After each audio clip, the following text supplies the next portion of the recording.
ఇంతకుముందు కథలో కృపాచార్యుడు ద్రోణాచార్యుడు కథలోకి ఎలా ప్రవేశించారని, వాళ్ళకి కురువంశానికి సంబంధాలు ఎలా వచ్చాయని, వాళ్ల పుట్టుపూర్వత్రాలు ఏంటని జనమేజయుడు వైశంపాయనుడిని అడిగాడు. ఆయన చెప్పాడు. మొత్తానికి కృపుణ్ణి, ద్రోణుణ్ణి భీష్ముడు పిల్లల చదువు సంగతి చూసుకోమని చెప్పి బాధ్యతలను అప్పగించాడు. తర్వాత ఏం కథ జరిగింది? ద్రోణుడు పిల్లలందరినీ కూర్చోపెట్టాడు. మొదటి రోజు ఏకాంతంగా ఉన్న సమయంలో అందరితో ఒక మాట అన్నాడు, ఒక మాట అడిగాడు. పిల్లలారా, నా మనసులో ఒక కోరిక ఉంది. ఒకటే కోరిక. మీకు విద్యని చెప్పాక గురుదక్షిణగా ఆ కోరికని చెప్తాను. మీలో ఎవరు దాన్ని నాకు చేసి పెడతారు అని అడిగాడు. ధర్మరాజుతో సహా అందరూ ఆలోచనలో పడ్డారు. ఒకరి మొహం ఒకళ్ళు చూసుకుంటూ ఒక నిమిషం ఆలోచిస్తున్నారు. కానీ ఒక్కడు మాత్రం ఆ ప్రశ్న అయిన మరుక్షణం చెయ్యెత్తి నేను చేస్తా గురుదేవా అన్నాడు. వాణ్ణి చూసి ద్రోణుడు ఛాతీ పైకి లేచి పెద్ద విజయాన్ని ఏదో సాధించేసినట్లు నవ్వుకుంటూ ఆ పిల్లవాడిని దగ్గరికి పిలిచాడు. తన తలపై ముద్దు పెట్టి ఆశీర్వదించాడు. అలా మొదటి పరిచయంలోనే గురువు చేత మెప్పు పొంది తర్వాత కాలంలో జగదేక వీరుడై వెలిసిన వాడే అర్జునుడు. ద్రోణుడు ఆయన దగ్గర శిష్యులకి శస్త్రాస్త్రాల విద్యలన్నీ నేర్పటం మొదలుపెట్టాడు. వృష్ణి వంశీయులు, అంధకులు, భోజులు ఇలా ఎందరో రాకుమారులు దూరదూరాల నుండి వచ్చి ద్రోణుడి దగ్గర విద్య నేర్చుకునేవారు. కర్ణుడు కూడా వారిలో ఒకడిగా ద్రోణుడి దగ్గర విద్య నేర్చుకునేవాడు. ద్రోణుడు ఎవరెవరికి ఎంత విద్య నేర్పాలో వాళ్ళ సామర్థ్యాన్ని బట్టి, అర్హతని బట్టి నేర్పేవాడు. వాళ్ళందరిలో అర్జునుడు మాత్రం ఉత్తమమైన విద్యను, బుద్ధిని ప్రదర్శించేవాడు. గురువు కురుకుమారులకి నీళ్లు తేవటానికి కమండలాల్నిచ్చి తెమ్మనేవాడు. కొడుకు అశ్వత్థామకి మాత్రం కొండనిచ్చేవాడు. అశ్వత్థామ ముందొచ్చేసేవాడు నీళ్లు తీసుకుని. మిగతా వాళ్ళు సహజంగా కాస్త ఆలస్యంగా వచ్చేవాళ్ళు. ఈ లోపల ముందొచ్చిన అశ్వత్థామ ఏదో కిటుకుని అడిగి నేర్చుకునేవాడు. ఇలా ద్రోణుడి దగ్గర తెలియకుండా అశ్వత్థామ అందరికంటే కాస్త ఎక్కువ మెళకువలు పొందాలన్న పోటీతో ఉండేవాడు. ఇది అర్జునుడు గమనించాడు. గురువు దగ్గర ఎక్కువ సమయం ఉంటే ఎక్కువ విద్య వస్తుంది అని తెలుసుకున్నాడు. నేను కూడా తెలివివాడి మిగతా వాళ్లకన్నా ఎక్కువ విద్య నేర్చుకోవాలని అనుకుని వారుణాస్త్రాన్ని వాడి నీటిని త్వరగా నింపి అశ్వత్థామ కంటే ముందొచ్చేసేవాడు. అలా అక్కడ గురువు దగ్గర కాస్త ఎక్కువ సమయాన్ని గడిపి ఎక్కువ అవకాశాన్ని సాధించాడు. అర్జునుడు ద్రోణుణ్ణి అనువర్తించటంలో, సేవించటంలో, అభ్యాసం చేయటంలో, విద్య నేర్చుకోవటంలో అందరికన్నా ఒక మెట్టు ఎక్కువే తప్ప తక్కువ ఉండేవాడు కాదు. ద్రోణుడికి కూడా అర్జునుడి వినయము, నిబద్ధత, పరిశ్రమ, పట్టుదల అన్నీ చాలా నచ్చేవి. కానీ పక్కనున్న అశ్వత్థామకి ఇది నచ్చలేదు. అది ద్వేషం కాదు, ముందుండే విద్యార్థుల పోటీతత్వం.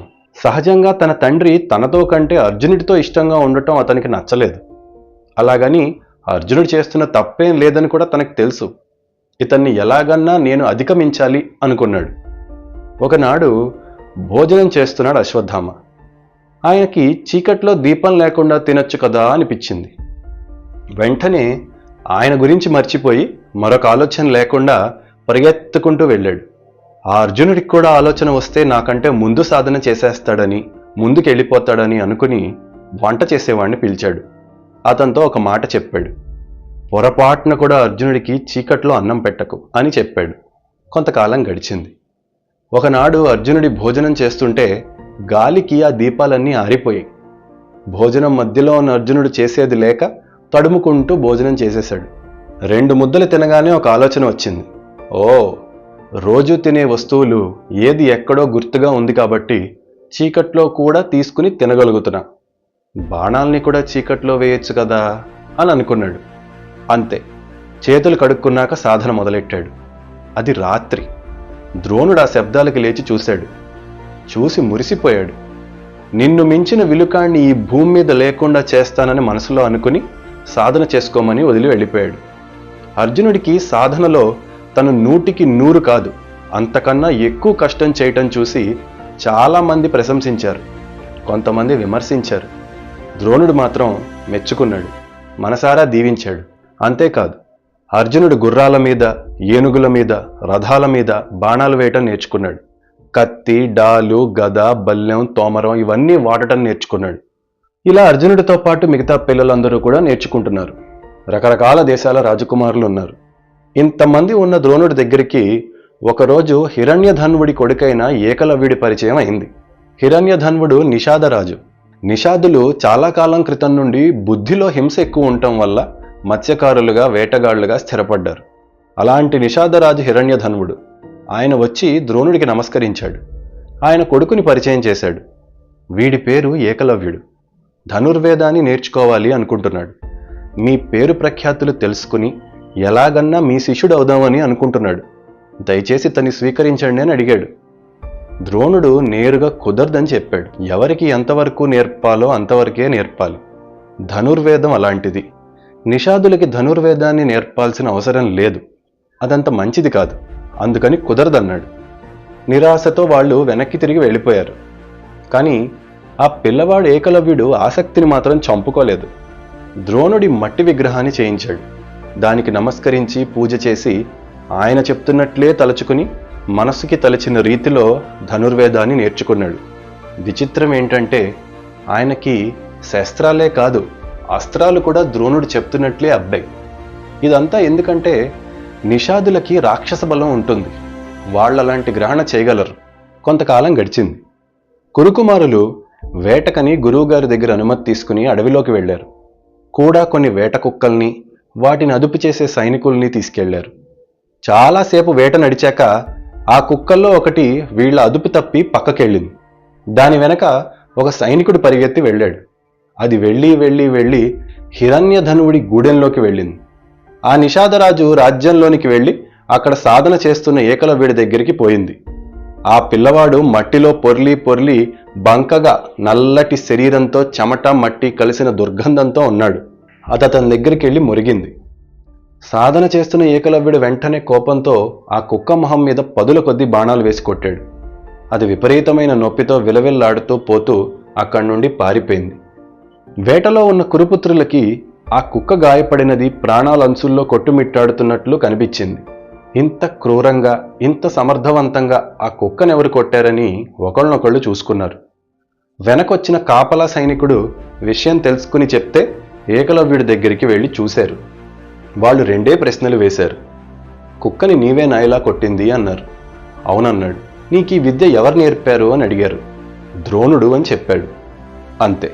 ఆశ్చర్యపోయారు. ద్రోణుడికి వీళ్ళకి తెలియని శిష్యుడు మరొకళ్ళు ఉన్నారు అనుకుని వెంటనే తిరిగి వెళ్లారు. గురువుకి ఈ మాట చెప్పారు. ఆయన కూడా ఆశ్చర్యపోయాడు. జరిగిందంతా విని నాకు తెలియని శిష్యుడు ఎవరా అనుకుంటుంటే అందరూ విషయం చెప్పి వెళ్ళిపోయారు. కానీ పార్థుడు వెళ్ళలేదు. ఏకాంతంగా ఉన్న గురువు దగ్గరికి వచ్చి ఒక ప్రశ్న అడిగాడు. ఏనాడు అబద్ధం చెప్పని గురుదేవా, నన్ను మించిన విలుకాణ్ణి ఇవాళ నేను చూశా. అతను మీరే గురువని అంటున్నాడు. ఇది ఎలా సాధ్యమైంది? ద్రోణుడు అర్జునుడి మాట విన్నాక కొంతసేపు ఆలోచించాడు. తర్వాత లేచి పదమని ఆ ఏకలవ్యుడు ఉండే చోటుకి అర్జునుడితో సహా వెళ్ళాడు. అక్కడ సాధన చేస్తున్న ఏకలవ్యుడిని చూసి ద్రోణుడు సౌజ్ఞ చేశాడు.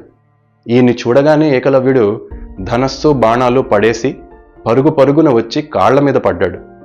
పొంగిపోయి పూలతో పూజ చేసి పెద్ద ఆసనం మీద కూర్చోపెట్టాడు. చేతులు కట్టుకుని వినయంగా, మీరిలా రావటం, నా సాధన చూడడం నాకు చాలా సిగ్గుగా ఉంది స్వామి. నా జన్మ ధన్యం అయిపోయింది అన్నాడు. ద్రోణుడు అతన్ని చూసి, నాయనా నీ గురువు ఎవడు అని అడిగాడు.